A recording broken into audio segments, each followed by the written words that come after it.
બનાસકાંઠાની વાત કરવામાં આવે તો વડાપ્રધાન નરેન્દ્ર મોદીના નેતૃત્વમાં કેન્દ્ર સરકારના સફળ 12 વર્ષ પૂર્ણ થવાના અવસરે 12 વર્ષ વિકાસના, વિશ્વાસના અને જનકલ્યાણના અભિયાન અંતર્ગત બનાસકાંઠા જિલ્લામાં વિવિધ જનકલ્યાણકારી કાર્યક્રમો યોજાઈ રહ્યા છે। આ અનુસંધાને આજે ડીસા તાલુકાના યાવરપુરા ગામે ખાતે રાજ્ય કક્ષાના વન અને પર્યાવરણ મંત્રી પ્રવીણભાઈ માળીના વરદ હસ્તે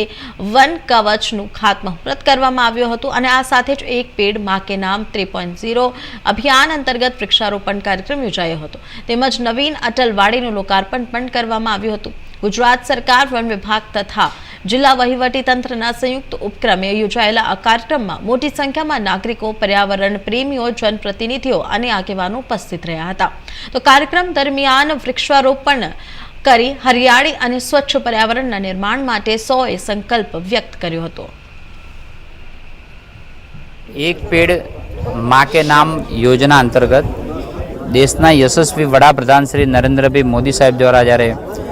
पर्यावरण દિવસથી જે અભિયાન ચાલુ થયું છે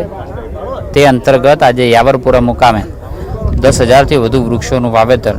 વન કવચ યોજનામાં કરી બનાસકાંઠા સોશિયલ ફોરેસ્ટ વિભાગ દ્વારા આજે કરવામાં આવ્યું છે।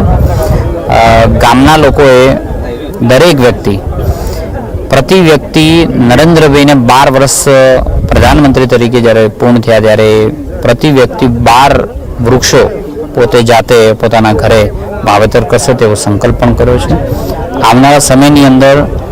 पाणी पर्यावरणनुं जतन थाय ते माटे सौ लोकोए संकल्प